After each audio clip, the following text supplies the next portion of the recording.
സിമ്പിളായിട്ട് നമുക്ക് ഐസ്ക്രീം ഉണ്ടാക്കാം കേട്ടോ. അപ്പോൾ സൂപ്പർ ടേസ്റ്റി ആയിട്ടുള്ള കോക്കനട്ട് ഐസ്ക്രീം ഉണ്ടാക്കാം.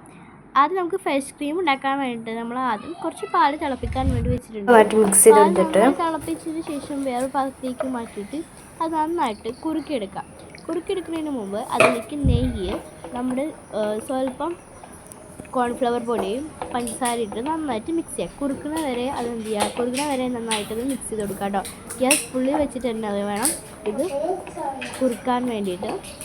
നന്നായിട്ട് നമ്മൾ കൈ എടുക്കാതെ മിക്സ് ചെയ്തുകൊണ്ടിരിക്കുക.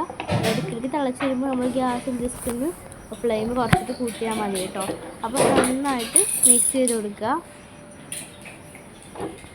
ഇതിലേക്ക് ഞാൻ വീണ്ടും കുറച്ച് പഞ്ചസാര ഇട്ട് കൊടുക്കുന്നുണ്ട് കേട്ടോ. മധുരം നോക്കിയിട്ട് നിങ്ങൾക്ക് ഐസ്ക്രീമിന് വേണ്ട മധുരം ഇട്ട് കൊടുക്കാവേ കേട്ടോ. അപ്പോൾ നന്നായിട്ട് ഇതിൻ്റെ ഇത് കുറുകിയിട്ടുണ്ട്. അപ്പോൾ ഞാൻ വേറെ പാത്രത്തിലേക്ക് മാറ്റിയിട്ട് നന്നായിട്ട് ബീറ്റ് ചെയ്ത് വെച്ചിട്ടുണ്ട്. പിന്നെ നമ്മൾ പാത്രത്തിൽ കുറച്ച് കോക്കനട്ട് ഷേക്ക് ഇട്ടിട്ടുണ്ട്. കോക്കനട്ട് കുറച്ച് പീസസ് നമ്മൾ മാറ്റി വെച്ചിട്ടുണ്ട്. അതും കൂടി ഞാൻ ഇവിടെ മാറ്റിയെടുത്തിട്ടുണ്ട് കേട്ടോ. ഇത് നമ്മൾ ചാർത്തിട്ട് അതിലേക്ക് നമ്മൾ റെഡിയാക്കി വെച്ചിട്ടുള്ള കോക്കനട്ട് എരിഞ്ഞ് വെച്ചിട്ടുള്ള അതും, അതേപോലെ തന്നെ നമ്മൾ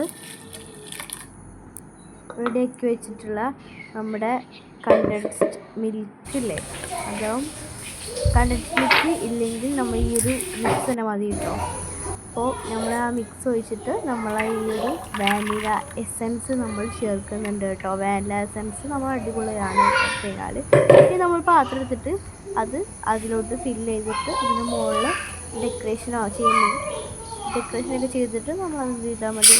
ഫ്രീസറിൽ 8 മണിക്കൂറെങ്കിലും മിനിമം വെക്കേണ്ടി വരും. അപ്പോൾ അത് ആകുമ്പോൾ നല്ല ടേസ്റ്റി ആയിട്ടുള്ള നമ്മുടെ കോക്കനട്ട് ഐസ്ക്രീം ഇവിടെ റെഡിയാവും ഗൈസ്. അപ്പോൾ സൂപ്പർ ടേസ്റ്റിയാണ്. എല്ലാവരും ട്രൈ ചെയ്ത് നോക്കണം. അപ്പോൾ വീട്ടിൽ